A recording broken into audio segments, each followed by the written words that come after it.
Hello guys, welcome back to weekly time frame analysis. Weekly time frame पे हम Saturday Sunday क्या करते हैं, हम नेक्स्ट वीक में क्या मोमेंटम रह सकता है उस चीज़ पे बात करते हैं, प्लस इंट्राडे लेवल पे हम अगले वीक में कैसे ट्रेड कर सकते हैं उस चीज़ पे बात करते हैं। तो सबसे पहले हम देख लेते हैं पिछले वीक की कैंडल कैसी थी। पिछले वीक की कैंडल क्लोजिंग हमारी थोड़ी बहुत शूटिंग स्टार टाइप हुई है, वो भी टॉप पे जाके, है ना। और इसका प्राइस एक्शन के हिसाब से देखेंगे तो जैसे यहाँ पे ये ब्रेकआउट हुआ था, ये जो है इलेक्शन वीक की कैंडल है, इसे इग्नोर करेंगे तो यहाँ से ब्रेकआउट हुआ और जितना ब्रेकआउट का इसे टारगेट देना था उतना टारगेट दिया है इसने ऊपर की साइड। ठीक है। और अभी हमें ये दिख रहा है कि 3 4 वीक से लगातार ग्रीन कैंडल क्लोज हो रही है, तो अगले वीक की रेड कैंडल क्लोजिंग होना बहुत ज्यादा वैसा हो चुका है, मतलब कि हो सकता है 4 वीक हो चुके हैं ग्रीन कैंडल बनते बनते, तो एक वीक एक रेड कैंडल बनने के चांसेस ज्यादा बढ़ जाते हैं। ठीक है।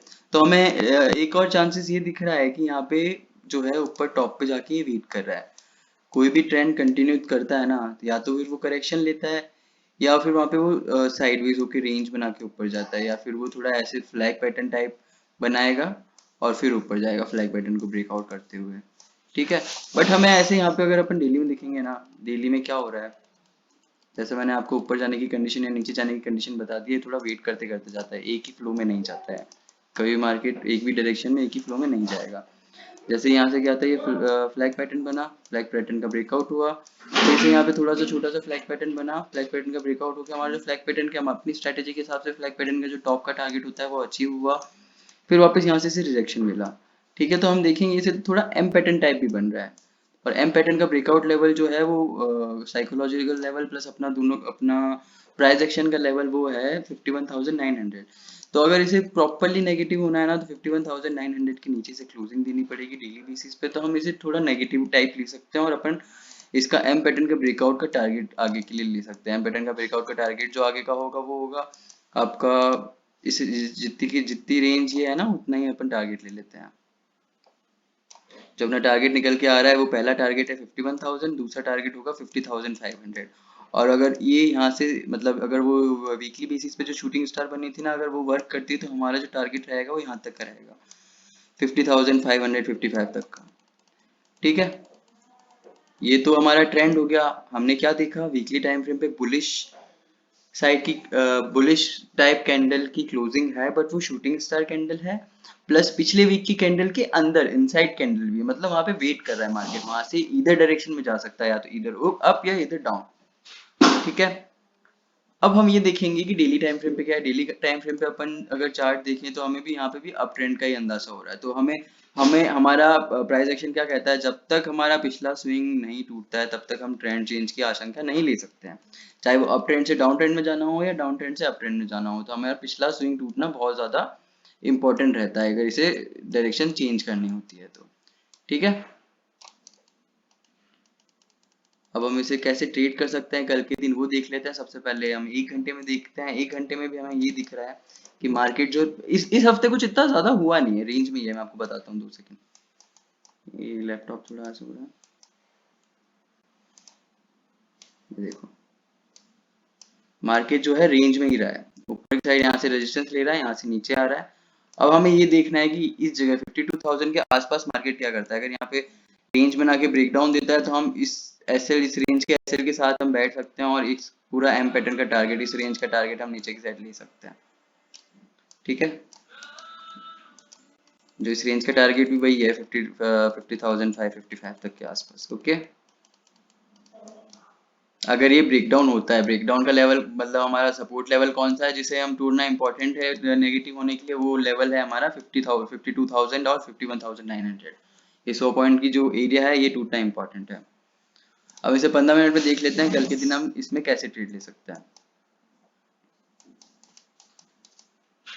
जो फ्राइडे वाले दिन हुआ था वो दिख रहा होगा आपको, फ्राइडे वाले दिन गैप डाउन खुला, नीचे गया थोड़ा सा, फिर वहां से ही ये जो इसका यहाँ से यहीं से घूम गया बीच में, और पूरे दिन वो जो सुबह की रेंज थी उसी के बीच में रह गया मार्केट।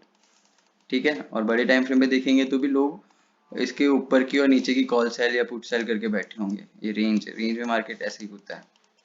ठीक है। कि कोई भी इतनी बड़ी रेंज होती है तो हम इसका ब्रेकडाउन और ब्रेकआउट देखते हैं। ब्रेकडाउन और ब्रेकआउट हम कब देखते हैं, जब इसके सपोर्ट या रेजिस्टेंस के आसपास मार्केट रेंज बनाए और उसके सपोर्ट और रेजिस्टेंस को तोड़े, ठीक है, यहाँ रेंज बना के तोड़े, यहाँ रेंज बना के ऊपर की साइड तोड़े, तो हम उस ट्रेंड को कंटिन्यू या फिर ट्रेंड को रिवर्स मानते हैं।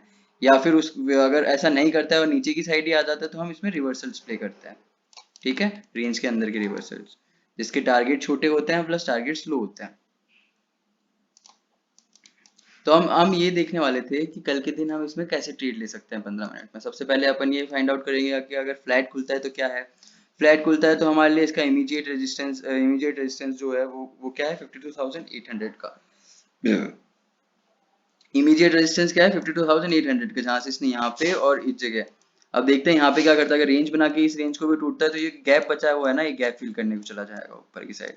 ठीक है, प्राइस एक्शन के अकॉर्डिंग बता रहा हूँ मैं, प्राइस एक्शन के अकॉर्डिंग ही देखते हैं हम सिर्फ मार्केट को। न्यूज वगैरह क्या है वो और सेंटीमेंट वो गैप अप और गैप डाउन में डिसाइड हो जाता है, बाकी प्राइस एक्शन ही चलता है। ठीक है, प्राइस एक्शन और सेंटीमेंट चलता है। सेंटीमेंट अभी हमारा रेंज का है, जिस साइड भी ब्रेकआउट होगा उस साइड प्राइस एक्शन के हिसाब से अपन ट्रेड लेंगे। पहला अपन ने डिसाइड कर लिया है कि अगर फ्लैट खुलेगा तो हम इस रेंज को ब्रेक होने का और सिस्टमेटिकली ब्रेक होने का वेट करेंगे, और स्ट्रॉन्ग कैंडल होगी तो हम इस गैप फिल के आसपास को हम टारगेट को कैप्चर कर सकते हैं। दूसरा कंडीशन क्या होगा, अगर हमारा गैप डाउन खुलता है, गैप डाउन खुलता है मार्केट तो भी हमें वेट करना है। अगर इसके आसपास गैप डाउन खुलता है और इस रेंज को मतलब ये जो इसने स्विंग बनाया है इसको तोड़ता है, ये इस स्विंग को तोड़ता है अगर मार्केट, अगर इस स्विंग को तोड़ेगा तो हम ये एक टारगेट ले सकते हैं 52,055 तक के आसपास का। ठीक है, और अगर फिर यहाँ पे रेंज बनाते हैं तो आगे वो आप प्राइस एक्शन के अकॉर्डिंग आप प्ले कर सकते हो, चाहे रिटेस्ट पे प्ले करो, चाहे करेक्शन पे प्ले करो, चाहे पुल बैक पे प्ले करो, किसी पे भी प्ले करो। ठीक है, और अगर फ्लैट खुलने का बता दिया, गैप डाउन का बता दिया, गैप अप खुलता है तो हमें वेट करना है सिर्फ प्राइस एक्शन क्या बोल रहा है, क्या कर रहा है। अगर वो वापस यहाँ से रिजेक्शन लेता है इसी रेंज से तो यहाँ पे हम एक प्रॉपर प्राइस एक्शन के अकॉर्डिंग एक पैटर्न बनेगा कोई रिवर्सल, तो यहाँ पे हम रिवर्सल्स के हिसाब से ट्रेड ले सकते हैं। ठीक है, दैट्स इट गाइस। अच्छा लगे तो please like the video, and कोई भी फीडबैक या डाउट है तो प्लीज कमेंट करें। Thank you.